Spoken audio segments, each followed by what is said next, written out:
안녕하세요. 강준호입니다. 저는 오늘 앞으로 대학이 어떤 인재를 키워야 할 것인지, 또 그런 인재를 어떻게 키워야 할 것인지라는 근본적인 질문에 대해 당연하지만 약간은 새로운 관점으로 얘기를 하려고 합니다. 대학 교육은 크게 교양교육과 전공교육으로 나누어 있죠. 교양교육은 보편성을 중시하는 인간 중심 교육이라면 전공교육은 전문성을 강조하는 학문 중심 교육입니다. 저는 오늘 전자, 교양교육에 초점을 맞추고자 합니다.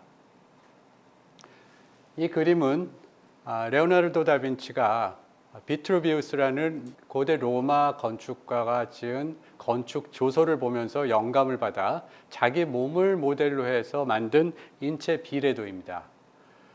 우리 신체를 구성하는 머리, 몸통, 팔, 다리 이런 것들이 서로 적절한 균형과 조화를 이룰 때 우리는 아름답다고 느낍니다. 이것을 확대해서 한 인간을 구성하는 이성, 또 감성, 영혼, 육체 이런 것들도 조화롭게 균형을 이룰 때 우리는 온전한 인간 또는 전인적 인간이라고 부릅니다. 이런 관점에서 우리 학생들의 현 주소는 어떨까요? 학생들은 대학에 입학하기 전까지 주입식 암기 교육과 또 줄 세우기 교육에 찌들려 있습니다. 대학 입학 후에는 불안한 미래와 또 정체성의 혼란으로 우울증과 같은 여러 가지 정신적인 문제를 앓고 있는 학생들이 많이 있습니다. 또 어려서부터 친구들과 협력하기보다는 비교하고 경쟁하는 데 길들여져 있죠. 또 체력적으로도 신체적으로도 체격은 커졌지만 체력은 현저하게 저하되었습니다. 서울대 스포츠과학연구소에 의하면 서울대학교 학생 중에 운동을 규칙적으로 하지 않는 학생들의 체력이 50대 수준이라고 합니다. 한마디로 말하면 많은 학생들이 한 인간으로서 균형이 깨져 있는 상태라고 볼 수 있습니다. 이런 학생들이 앞으로 어떤 시대에 살아가게 될까요?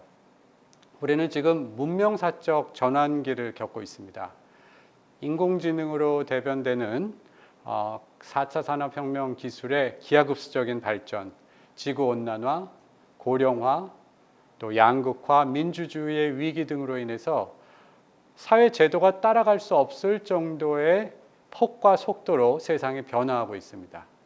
불확실성이 극대화되고 개인이나 조직, 분야할 것 없이 정체성과 자아가 근본적으로 흔들리는 시대에 살고 있는 것입니다. 우리 학생들은 이제 미리 배워서 해결할 수 없는 수많은 문제에 직면하게 될 것입니다. 그렇다면 우리 대학은 앞으로 어떤 인재를 키워야 할까요? 저는 세 가지 키워드에 주목하고자 합니다. 첫째는 사유하는 인간입니다. 두 번째는 성찰하는 인간이고 마지막으로 실천하는 인간입니다. 사유하는 인간은 이성적 능력을 충분히 발휘하여 고차원적 사고를 할 수 있는 인간을 말합니다. 성찰하는 인간은 자신과 주위를 되돌아보고 반성할 줄 아는 인간입니다. 마지막으로 실천하는 인간은 사유와 성찰의 결과를 행동으로 옮길 줄 아는 인간입니다. 전통적으로 우리 대학은 사유하는 인간에 초점을 맞춰왔습니다. 그리고 성찰하는 인간과 실천하는 인간을 키우는 데는 상대적으로 관심이 적었다고 할 수 있습니다. 그리고 사유하는 인간조차도 단순한 지식 전달을 하는데 우리가 초점을 맞추지 않았는가 다시 되돌아봐야 하지 않을까 생각합니다. 이러한 인간을 키우기 위해서 흔히들 지덕체를 강조하는 전인교육을 얘기합니다. 그런데 지덕체에 접근하는 방식이 인간을 바라보는 관점에 따라 두 가지로 나눠볼 수 있을 것 같습니다. 우리 인류의 사상사를 보면 아주 러프하지만 크게 두 그룹으로 나뉘어 볼 수 있을 것 같습니다. 첫 번째는 인간의 이성을 강조하는 그룹이죠. 인간이 이성을 가지고 이데아를 논하고 또 합리적 객관적 사고를 통해 보편적 세계관을 만드는 데 관심이 있는 그룹입니다. 여기에는 플라톤이나 아리스토텔레스, 데카르트, 우리 동양에는 공자와 같은 분들이 이 그룹에 속할 것입니다.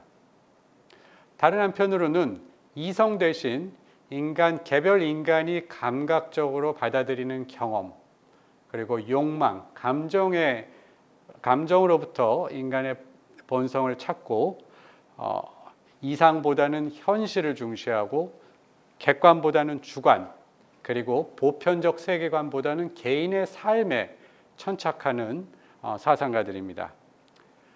영국의 경험론자들인 로크나 휴움 또는 후설, 하이데거나 뽕띠 같은 현상학자들, 그리고 사르트르와 같은 실존주의자 또는 동양의 노자 같은 사상가들이 이쪽 그룹에 속한다고 할 수 있겠습니다.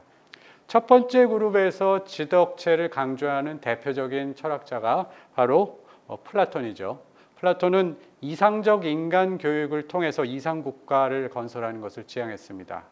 특히 음악과 체육을 인격을 완성하고 또 영혼을 고양시키기 위한 핵심 수단으로 삼았는데, 특히 음악은 우리의 욕망을 고귀하게 바뀌어주고 또 우리의 정서를 맑고 깨끗하고 또 굉장히 세련된 것으로 만드는 데 중요한 역할을 한다고 얘기했습니다. 한편 체육은 활력과 건강을 길러주고 또 기계, 절도, 또 지성적 용기, 인내심 이런 것들을 키워준다고 얘기했습니다. 이 음악과 체육의 균형을 이루는 것이 특히 중요한데, 음악이 강조되면 사람이 나약해지고 체육이 강조되면 오만하거나 굉장히 거칠어진다, 이런 얘기를 합니다.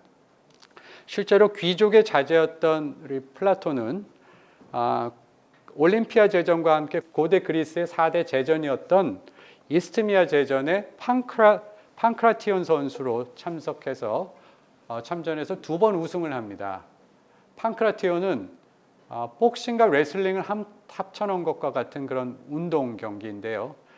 쉽게 얘기하면 서울대학교 철학과의 대표 교수님께서 전국체전에 복싱 선수로 출전해서 2번 우승한 것과 같은 것입니다. 자, 두 번째 그룹에 속하는 대표적인 사상가가 존 럭크입니다. 잘 아시다시피 근대 자유주의의 초석을 놓은 정치 사상가입니다. 자, 이 존 럭크는 교육에 관한 단상이라는 책을 썼는데 이 책에서 제1장에 신체의 중요성을 강조합니다. 지덕체가 아니라 체덕지순으로 중요성을 얘기합니다. 그럴 수밖에 없는 것이 인간의 정신은 경험을 통해서 형성이 되고 좋은 경험은 건강한 신체를 전제로 하기 때문에 럭크가 체를 중시하는 것은 당연한 귀결이 아닌가 이렇게 생각을 합니다. 특히 교육을 할 때에는 학생들에게 5가지 힘을 길러줘야 한다고 얘기를 했는데요. 첫 번째가 체력, 두 번째가 창조력, 세 번째가 위기 극복 능력, 네 번째가 적응력, 마지막으로 지력을 얘기합니다. 놀랍지 않습니까? 오늘날 21세기의 인재들이 갖춰야 할 자질들을 320년 전에 이미 설파했던 것입니다. 우리 한국 분들이 영국이나 미국의 명문 중고등학교를 방문해보고 놀라는 경우가 종종 있는데, 그 중에 하나가 스포츠 시설이 너무너무 좋다는 것입니다. 그리고 너무너무 많다는 것입니다. 그 이유는 이런 존 럭크와 같은 영국의 경험론자들의 사상이 영국이 근대 교육제도를 만들 때 뿌리 깊게 녹아 들어간 것이고, 그것이 미국까지 확산된 결과가 오늘날까지 그대로 드러난 것이라고 보시면 되겠습니다. 영국의 리더를 배출하는 이튼 칼리지에서는 화요일과 목요일 오후는 무조건 모든 학생들이 스포츠 활동에 참여해야 한다고 합니다.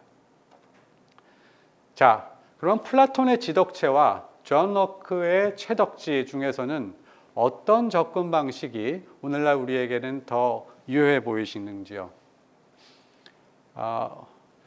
우리 인류의 역사를 보면 세계관이 보편적이고 절대적이고 권위주의적인 세계관에서 근대 또 현대에 이르면서 점점 다원주의적이고 개인주의적인 세계관으로 바뀐 것을 알 수 있습니다.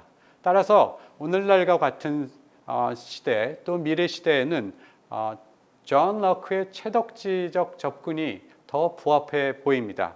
하지만 럭크의 그 교육에 관한 단상이란 책은 친구가 아들을 키우는 데 필요한 그런 조언을 주기 위해서 럭크가 편지 형식으로 쓴 것들 모아서 만든 책입니다. 근데 그것이 대상이 아동이기 때문에 고등교육의 전인교육으로 무조건적으로 확대하기에는 좀 무리가 따르는 것이 사실입니다. 그래서 지덕체냐 최덕지냐의 순서를 정한다기보다는 우리 존 럭크가 가지고 있는 기본적인 철학적 베이스를 바탕으로 오늘날에 맞게 최덕지의 의미를 재해석하고 확장할 필요가 있습니다. 특히 인간의 좌뇌를 인공지능이 대체할 미래 시대에는 더더욱 존 럭크의 최덕지를 재해석해서 확장하는 것이 필요하다고 생각합니다. 여러분, 산업혁명은 인간이 근력에 있어서는 기계의 적수가 되지 못한다는 것을 깨닫게 해준 전환기적인 사건이라고 생각합니다. 산업혁명 전에는 도끼로 나무를 잘 베는 방법과 지식이 유효했다면 산업혁명 이후에는 그러한 지식은 쓸모가 없어졌을 것입니다. 우리가 2016년에 알파고와 이사돌의 대국에서 우리 인간의 이성을 초월하는 존재가 나타날 수 있다는 것을 우리가 알고 충격과 공포에 휩싸인 적이 있습니다. 왜 우리가 이렇게 놀랐을까요? 인간이 다른 동물과 다르게 유일하게 내세우는 강점인 이성, 그 이성을 인간보다 더 우월하게 가질 수 있는 존재가 출현할 수 있다는 그 사실 때문에 우리는 충격에 휩싸인 것입니다. 우리 학생들이 지금 어떤 식의 공부를 하고 있습니까? 암기 위주의 정답 찾기 교육에 힘을 빼고 있는 것은 아닌지요. 그리고 그러한 교육을 시키기 위해서 수많은 노력과 재원들이 쓰이고 있는 것은 아닌지 되돌아봐야 할 것입니다. 마치 도끼로 나무를 베는 데에 힘을 빼고 있는 것이 아닌지, 우리는 우리의 미래를 인공지능 시대를 맞이하면서 새롭게 돌이켜봐야 할 것입니다. 이런 관점에서 최덕지를 다시 한번 재해석하고자 합니다. 자, 먼저 몸에 관한 것입니다. 몸은 크게 4가지 단계로 나눠볼 수 있습니다. 아픈 몸, 아프지 않은 몸, 건강한 몸, 마지막으로 행복한 몸입니다. 행복한 몸이란 활력과 건강할 뿐만 아니라 예술적 감수성을 몸으로 체득하는 것을 의미합니다. 그리고 더 나아가 인간이 자기 자유의지를 발휘해서 몸과 마음을 한 가지 목표에 몰입함으로써 자기가 살아있다라는 느낌, 내가 살아있는 생명체구나 라는 것을 실존적으로 느끼는 것을 말합니다. 자, 이런 상태는 자기 충족감과 행복감이 극대화되고 더 나아가서 자기가 한 단계 고양된다라는 일종의 숭고하고 종교적인 체험이라고 볼 수 있습니다. 따라서 이것은 스포츠 활동뿐만이 아니라 인간의 감각기관을 활용하는 음악과 미술까지도 포괄하는 넓은 의미로 몸에 대한 교육을 다시 생각해야 합니다. 자, 수영을 하거나 사이클을 타거나 피아노를 치거나 그림을 그리거나 우리가 신체를 통해서 세상을 받아들이고 다시 자유의지를 발휘하여 자기 몸을 움직일 때 우리는 진정한 행복한 몸이 되는 것입니다. 자, 학생들에게 행복한 몸을 경험시키고 유지하는 방법을 가리키는 것은 앞으로 불확실한 미래를 살아갈 우리 학생들이 겪게 될 수많은 인생의 난관을 잘 이겨내고 또 행복한 삶을 살게 하기 위해서 가장 큰 자산이 될 것이라고 저는 생각합니다. 두 번째는 가슴입니다. 인간의 좌뇌가 인공지능에 의해서 대체되는 순간 인간의 정체성을 이성에만 찾던 우리의 기존의 이 믿음은 흔들릴 수밖에 없습니다. 자, 이성에 더해서 우리에게 가지고 있는 인간이 가지고 있는 또 유일한 장점인 소위 양심이 합쳐질 때 도덕과 윤리에 기반한 인간을 우리가 만들 수 있고 더 나아가 공감과 배려를 할 수 있는 그런 인재를 키울 수 있습니다. 이것은 인간 정체성의 또 다른 근간이 될 뿐만 아니라 이것을 바탕으로 자기 성찰 능력과 타인 및 자연과 더불어 살 수 있는 상생하고 공생할 수 있는 능력을 우리가 배양해 주어야 하는 것입니다. 자, 마지막으로 이 머리에 관한 교육입니다. 몸과 가슴에 대한 교육은 우리가 강화하고 보강해야 될 영역이라면 머리에 대한 영역은 혁신해야 될 영역이라고 생각합니다. 그동안에 우리는 단순 지식을 전달하고 그것을 습득하는 것에 굉장히 많은 노력을 기울였습니다. 하지만 이제 답이 없는 문제를 답이 없는 문제로 가득 찰 우리 미래 시대에는 적극적으로 질문하고 능동적으로 문제를 정의할 뿐만 아니라 또 그러한 문제에 대해서 창의적으로 문제 해결을 해결할 수 있는 고차원적인 사고 능력을 배양하는 방향으로 우리의 머리에 대한 교육이 패러다임의 전환을 가져와야 한다고 봅니다. 특히 문자를 중심으로 세상을 이해하는 능력뿐만 아니라 데이터 드리븐 시대를 맞아 데이터와 숫자로 자기가 관심 있는 현상에 대해서 이해하고 소통할 수 있는 능력을 같이 키워줘야 합니다. 정리하겠습니다. 저는 대학의 교양교육이 그동안의 전공교육의 기초를 제공하는 기능적 역할에 너무 머물렀던 것이 아닌가 이런 생각을 해봅니다. 그래서 향후에는 사람을 키우는 인간 중심의 교육을 할 수 있는 방향으로 우리가 방향을 좀 전환했으면 하는 것이고요. 두 번째는 사유하고 성찰하고 실천하는 인간을 키우기 위해서 몸과 가슴에 대한 교육을 대폭 강화하고 또 머리에 대한 교육을 혁신하는 방향으로 큰 패러다임을 바꿔야 하지 않을까 이렇게 생각합니다. 자, 이상으로 제 강의를 마치겠습니다. 고맙습니다.